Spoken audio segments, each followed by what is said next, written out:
Oke, sebelumnya Assalamualaikum warahmatullahi wabarakatuh.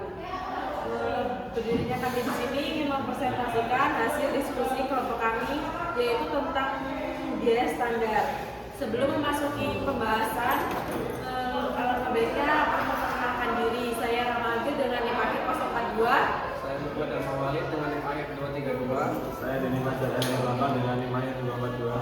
Saya biasa dari Alfaidi dengan NIM akhir 245.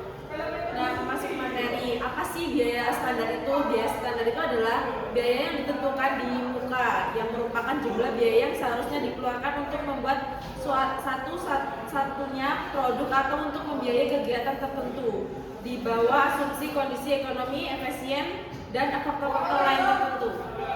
Selanjutnya ada manfaat biaya standar. Di sini ada 6 manfaat biaya standar. Yang pertama, biaya standar yang realistis mendorong pelaksanaan kerja lebih efektif.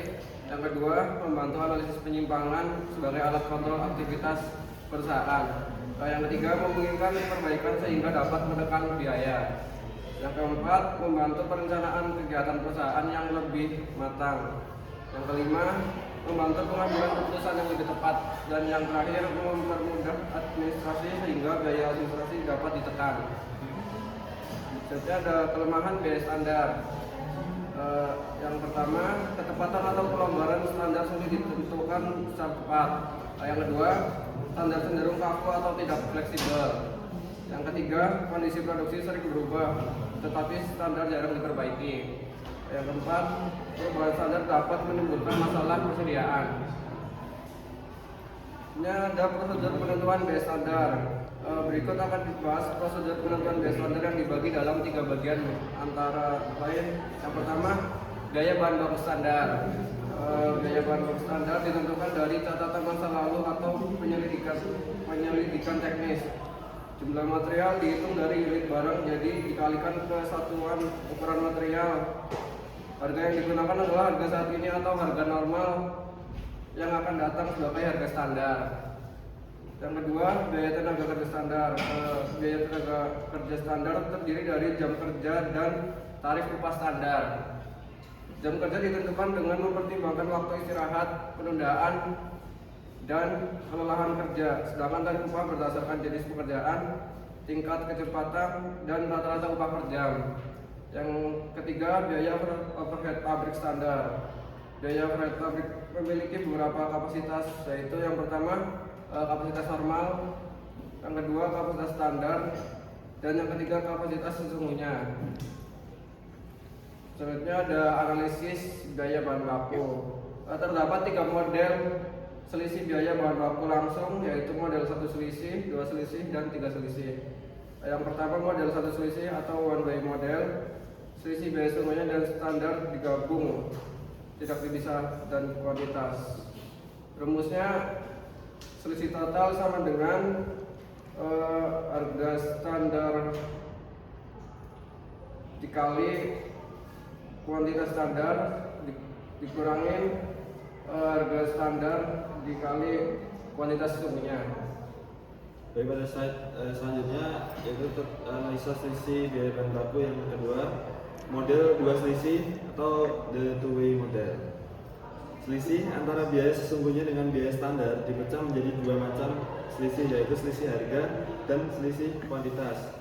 Yang pertama ada rumus selisih harga, yaitu SH sama dengan harga standar dikurangi harga sesungguhnya dikali dengan kuantitas sesungguhnya.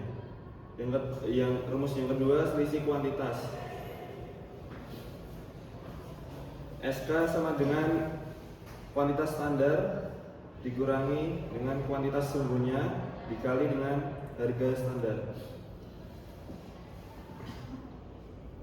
Lalu slide selanjutnya, model 3 selisih atau the three way model. Selisih antara biaya sesungguhnya dengan biaya standar dipecah menjadi 3 macam selisih, antara lain yang pertama ada selisih harga. SH sama dengan harga standar dikurangi harga sesungguhnya dikali kuantitas sesungguhnya. Lalu yang kedua, selisih kuantitas. SK sama dengan kuantitas standar dikurangi kuantitas sesungguhnya dikali harga standar. Yang ketiga, selisih harga atau kuantitas. SHK sama dengan harga standar dikurangi harga sesungguhnya dikali kuantitas standar dikurangi kuantitas sesungguhnya. Baik, pada slide selanjutnya analisis selisih biaya tenaga kerja langsung. Yang pertama model satu selisih, the one way model, selisih antara biaya tenaga kerja langsung sesungguhnya dengan biaya tenaga kerja langsung standar tidak dipecah ke dalam selisih tarif upah dan selisih jam kerja. Dengan rumus selisih BTKL, jam standar kerja dikali tarif upah standar dikurangi jam kerja standar dikali dengan tarif upah sesungguhnya. Yang kedua ada metode dua selisih, the two way model, selisih biaya tenaga kerja dipecah antara lain. Yang pertama selisih tarif upah, yaitu tarif upah standar dikurangi tarif upah sesungguhnya dikali dengan jika jam kerja standar. Yang kedua selisih efisiensi upah dengan rumus jam kerja standar dikali jam kerja sesungguhnya dikali tarif standar. Oke, selanjutnya masih analisis selisih biaya tenaga kerja langsung. Selanjutnya itu metode 3 selisih atau the three way model. Selisih biaya tenaga kerja dipecah antara lain. Yang pertama ada selisih tarif upah sama dengan tarif upah standar dikurang tarif upah sesungguhnya dikali jam kerja standar. Selanjutnya untuk selisih efisiensi upah itu sama dengan jam kerja standar dikurangi jam kerja sesungguhnya dikali tarif upah standar. Selanjutnya selisih tarif atau efisiensi upah sama dengan jam kerja standar dikurang jam kerja sesungguhnya dikali tarif upah standar dikurang tarif upah sesungguhnya.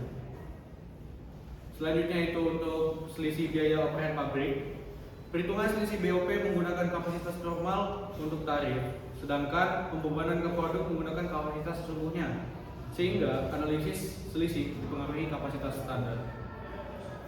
Ada 4 model analisis selisih biaya overhead pabrik, antara lain model satu selisih total BOP itu rumusnya selisih BOP sama dengan BOP sesungguhnya dikurangi BOP dibebankan. Yang kedua ada model 2 selisih. Jadi model pertama itu selisih terkendalikan, yang mana rumusnya BOP sesungguhnya dikurang BOP tetap normal terus tambah BOP variabel sesungguhnya dikurang BOP variabel standar.